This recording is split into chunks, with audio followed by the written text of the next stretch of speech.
Welcome to Video Goulash. My name is Chance Kelly. Dead birds. Let's talk about it.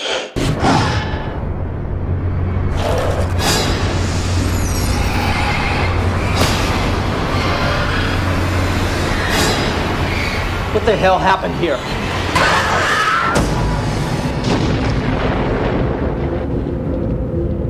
You need to tell me if there's someone else in this house.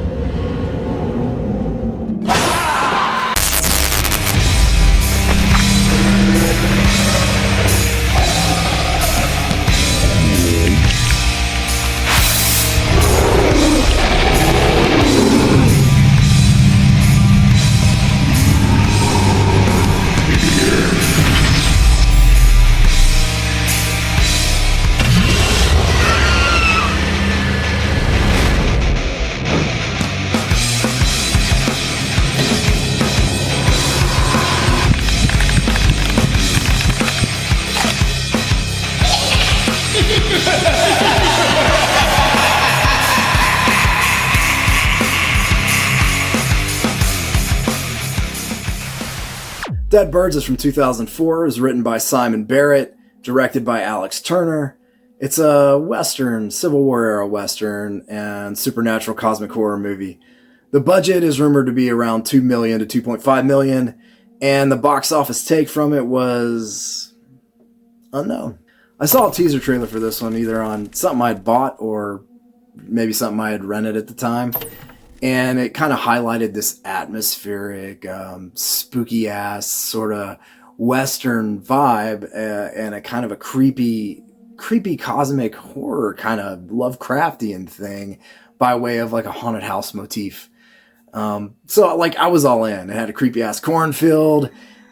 You know, it's a period piece. So this is kind of hitting a lot of the notes that I would want to see, on top of the fact that it highlights this really, really great cast. Patrick Fugit. I was a big fan of Patrick Fugit, still am. He's an awesome actor, almost famous, right? So Patrick Fugit, Michael Shannon, you got Isaiah Washington in here, Henry Thomas. So it kind of highlighted this really cool cast. So I got my smoke wagon locked, cocked, and ready to rock for this one. The setup is this 1863 Alabama. It's the Civil War. Civil War is going on. It's in full effect. You've got some Confederate soldiers that are deserters, which, by the way, if you desert during the Civil War, either side, you're dead. They'll just shoot you on sight. But you've got this gang of outlaw deserters, and they rob a bank. They rob a bank, and they steal Confederate gold, and they go hide out at this plantation, at this plantation house that's abandoned. But something's really wrong with this place. There's a door that's been opened, and maybe something has come through that door, and there are things that reside within. So the writer, Simon Barrett, this is his first film. He went on to do stuff like You're Next, Azrael, The Guest, which is awesome, The Temple. So he's got some chops, but Dead Birds might be my favorite thing that he's written. First off, you're mixing some of my favorite genres, this Western and supernatural horror and cosmic horror. And there's this inherent tension in the film. It's a brooding film, but I'm never bored. It knows when to ebb and flow. You've got great characters, you've got great dialogue, you've got an incredible climax, and it embraces the tropes of horror films and uses them really well, but that also plays against a pretty unexpected type of an ending, especially for this era. The director, Alex Turner, this was his first film as well. And I mean, he hit it out of the park. It's an understated film. And he was smart enough to let this amazing cast just breathe and work in the scenes. Let the acting breathe. Let the scenes breathe. And it's actually no small task to have such a haunting, sort of dark, eerie atmosphere that's really maintained throughout, to know when to ebb and to flow, and to keep the audience's attention. So there's parts of this movie that feel even kind of sad and forlorn. But the pregnancy of tension in this film it's incredible. It's really ace work. So hats off Alex Turner on Dead Birds. Technically, this film delivers as well. The cinematography, lighting, it's really spot on. There's a plethora of really cool shots, molasses-like trucking shots and movement, tilts, pans. You got some awesome angles going on in there. I think they did a fantastic job with the cinematography and the lighting. It's understated, it's dark, but you can see everything. So you've got this haunting, brooding pace, and it kind of gives you that off-kilter psychological effect that's really important. The particular shots that you use have psychological impact, so somebody who knows what they're doing knows how to use those, and that's employed here to great effect. The costume design is incredible, and the set decoration, it's sparse. They have an incredible location here in this plantation house that they filmed in. Really cool location, and they dressed it just perfectly. The practical effects here are dope. You've got plenty of gore here. It's kind of a gore fest. You've got everything from the ultra violence, good old little ultra violence with the gun stuff and the robbing the bank and the gunfights and stuff like that. But then you have this creature effects. You have gore effects. I don't want to give anything away, but there's some pretty awesome gore effects in here too. And yeah, they're not for the squeamish. And I have to say, I really love the design of some of the spooks, but we'll get into more of that later. Henry Thomas here, he's the leader. William, he's a fantastic lead. Look, Henry Thomas is great. He's kind of great in everything. He just grounds his performances and brings really interesting choices to his roles. You've got Patrick Fugit as Sam, his younger brother. Sam is kind of got that Billy the Kid mean streak to him, but he's got this sweetheart that's inherent in him. Patrick Fugit is another incredible actor. I love watching his work. He always makes interesting choices, but he has a quality and an essence about him that he brings into every film, and an openness about him that you connect to him. Isaiah Washington is Todd. Todd is a freed slave. Isaiah Washington's a really great actor. Todd's a really interesting character. He's the salt of the earth, backbone, the one you can trust. Isaiah Washington brings all of that. And he's kind of your everyman in this film, so that you can connect to him. And I feel like he's the everyman character, and he does such a great job with that. And there's a whole range of emotions that he goes through here. So Isaiah Washington just kills it in this as Todd. Again, though, you've got a freed slave character too, and so you're talking about a Civil War era Western. So you got that whole can of worms that's brought to the table in this character. Nikki Aycox plays Annabelle. Rest in peace, Nikki Aycox. She was great on Supernatural. She's great here. Hey there. Did you get that teller, Annabelle? I didn't even see that. Annabelle is an interesting character. Who's a nurse. She's also a quick draw with that straight razor. Medical, so she knows how to take someone apart, but she knows how to put them together. It's a really needed feminine grounding quality that Dead Birds needed in the cast. Nikki Aycox brings that heart and that more earth element, that feminine element that's needed in the group. You've got Michael Shannon. I mean, Michael Shannon, look, I love Michael Shannon. Michael Shannon, I watch this guy in anything. He's always such an interesting character. He plays Clyde, I think is his name in here. And he's got this snaky, kind of untrustworthy vibe to him. And I don't know, man. I love his choices. I always love Michael Shannon's choices in the way that he portrays characters. And then your main cast is rounded out by Mark Boone Jr. Some of you guys may know him from Sons of Anarchy. Mark Boone Jr. plays a character named Joseph. Joseph isn't the sharpest bulb in the attic or the brightest tool in the shed, yeah, if you get my drift, but he's also someone that you can count on. He's not smart enough to be devious, which is a really interesting character to play, because you don't really necessarily know that you trust the guy, maybe because of his IQ, but also you kind of do trust him because he's going to get it done. He's the guy you can trust to get things done. So you've got this incredibly cool cast of characters that are executed really well by awesome actors. There's not anyone in here who's not an awesome actor. And I'm telling you, that's something that's really important to the success of what Dead Birds accomplishes. Even the supporting cast here is great across the board. Even people who have just like one scene are really good.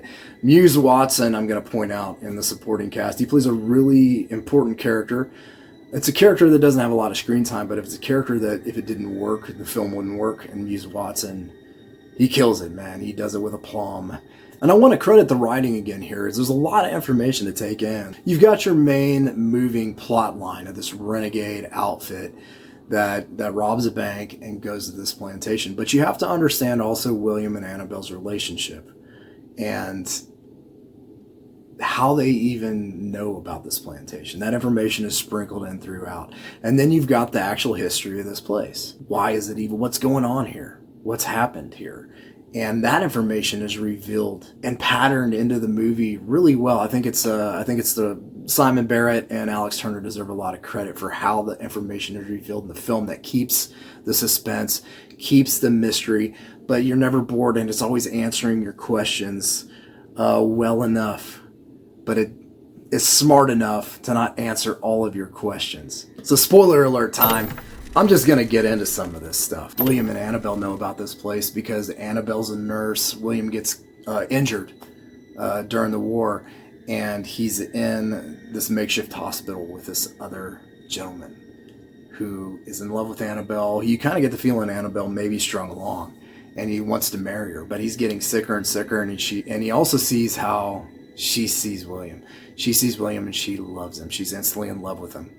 But this guy, he knows stuff. He's a guy with maps. They kind of mention that his history is that someone who knows a lot about a lot of things and a lot of different places.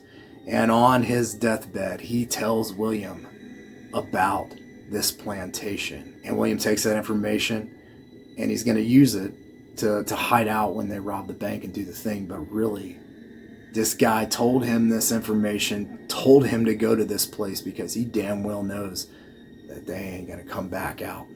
And then you've got the whole backstory of the plantation. Some time in the past, you can tell this has been decades. There's another character that you see, a preacher character who's a lot younger in these type of flashback scenarios, but you learn a bit about the history of this place. This man and his family, his wife's dying of consumption, and he is desperate to do anything that he can to save her. You've got a book that is found in the slave quarters. So you get this idea that maybe this book came from somewhere else, as a foreign book came from maybe the islands, came from Haiti, came from somewhere.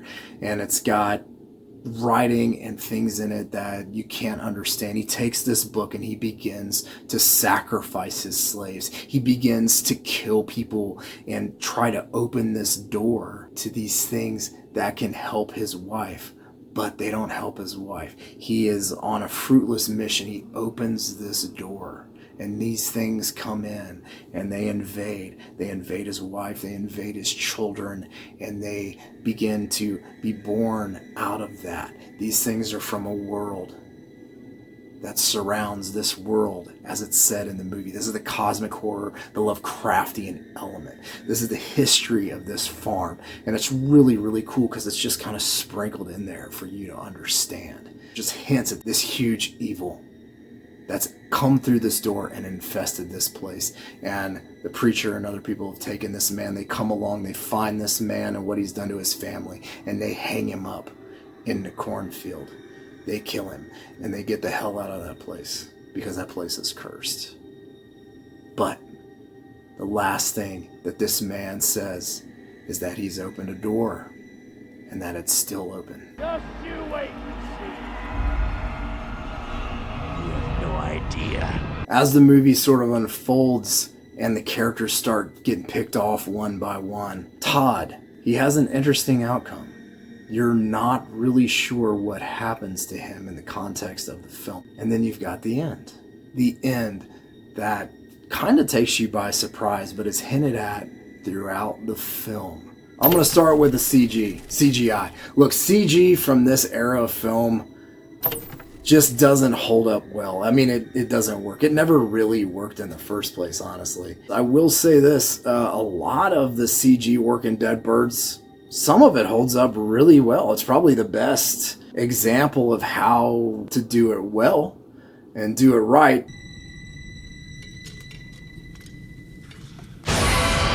But there are also places where it just doesn't hold up at all. And that's the nature of CG. And you're probably going to hear me say this more than once on this channel. I despise CG blood. It's blood. If you don't have it on, like, first off, have it on set. You want it bloody, have it in camera, have it on set. CG blood has never enhanced anything, it only takes away. CG blood sucks, and there's not a lot of it here, but there's a little bit of it. So look, the CG, you know, it's a little problematic in some areas. And there's a few bits that suffer here. The culprit is, I'm sure, low budget and limited time. Low budget means limited time. That's just how it is. The lanterns are clearly, there's a bulb in there. I wish they could have figured out how to make them flicker. I mean, it's a nitpick. But look, money, a certain amount of money can improve a lot of things. A little bit of a slick production can improve some things. If it had a touch more money, that'd be good. But I'm also of the mind that lower budgets on horror movies are usually much better for the outcome. So I'm going to bring up the sound here. The sound is just, it's a bit too low. I paid extra close attention to it during my last viewing. Look, I'm a musician. I've ran sound on films before. I wouldn't call myself a pro, but I mean, I know a thing or two about a thing or two.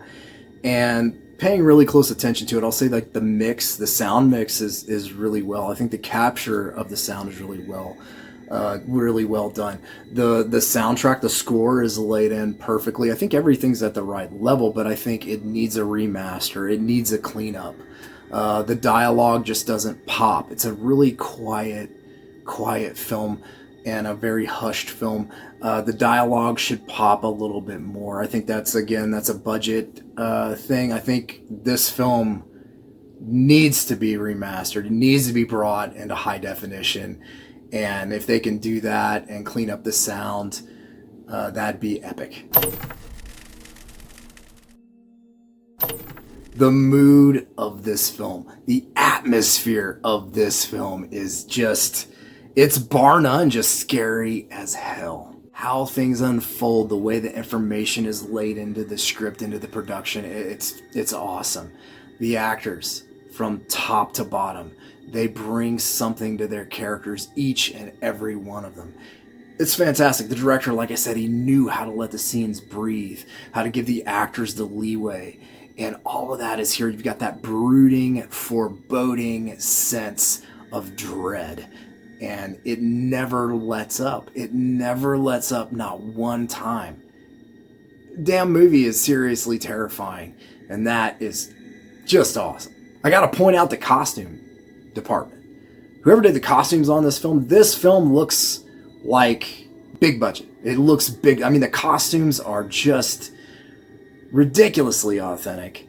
The set, I believe it was a French plantation that they shot on, how they dressed it, what they did. I mean, it made this film look like a $25, $30, $40 million film. I do believe they used Tim Burton's town set from the film Big Fish. Great movie, by the way.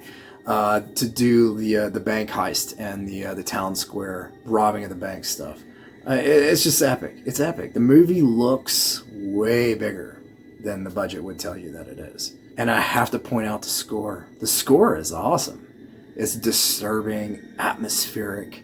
It's just a whole vibe. While technically Dead Birds has a few issues that keep it from being on the level of a Halloween or a Texas Chainsaw Massacre, it's not far off. This is the type of low-budget horror movie that I'm always on the lookout for. You're not going to mix Western, Civil War era, supernatural horror, haunted house horror, cosmic horror, evil cornfield, and not have me immediately drawn in, especially not with this cast and this level of writing and directing. And there's some people out here that want to argue that Dead Birds is not a cosmic horror film.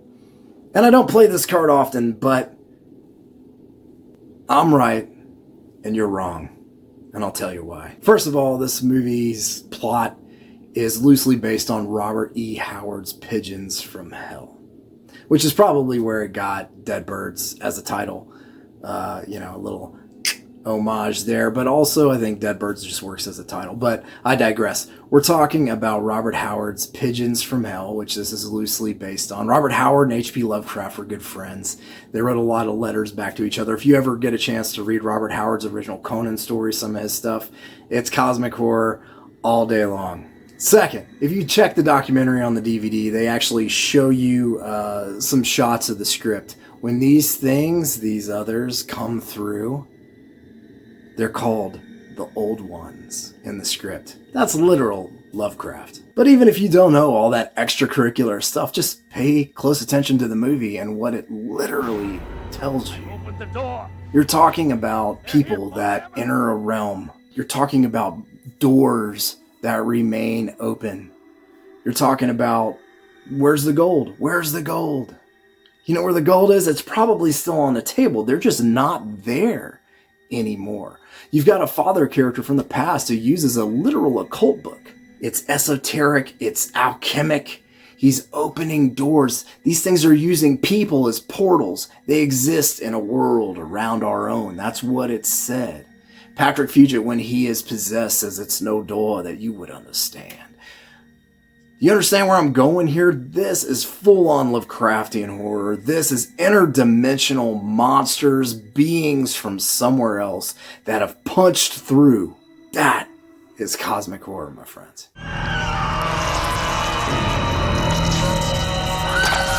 And for as much as this movie explains itself, people still don't seem to get it. I mean, I've even read complaints that people say it over-explains itself, which I humbly disagree with, because everyone I talk to doesn't get this movie and wants to argue about it being a cosmic horror movie when it plainly tells you that it is.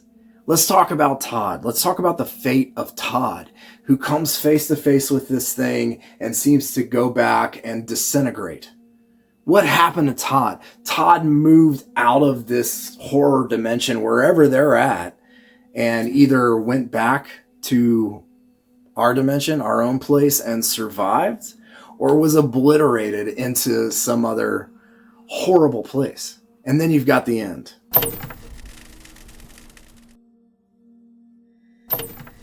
Where this cosmic horror idea is really driven home. These things have come through. They've entered a place where a door is open and they've already begun to come through. There's a reflection as William passes a window, a dark window, and you see that he's not him anymore, even though he still sees everybody as normal. And as he runs out through the cornfield, he's shot and killed, and we're shot into our reality, and we see that he is one of these things. He didn't just become one, he was one the whole time. And as they're walking back into the cornfield, and they find the fate of another character, there's another one of those things. This is a cosmic horror movie. This is a cosmic horror haunted house movie. How freaking cool is that? The worst things to die, you know. Dead Birds is amazing. Go watch it. Go watch it, rediscover it, or watch it for the first time. There's lots to discuss. My critical score of this is a 6.5. My Ghoul grade on this bad boy is a 9. I love Dead Birds. I've been banging the bell on this one for years. Somebody out there, Arrow, Vinegar Syndrome, somebody out there, get a hold of this film. Clean it up, remaster it with the director and cinematographer. Give us all, it has some really cool extras on it. I wonder if there's more. I would love a release of this, a high definition release of 4K if possible. Dead Birds, y'all. It's awesome.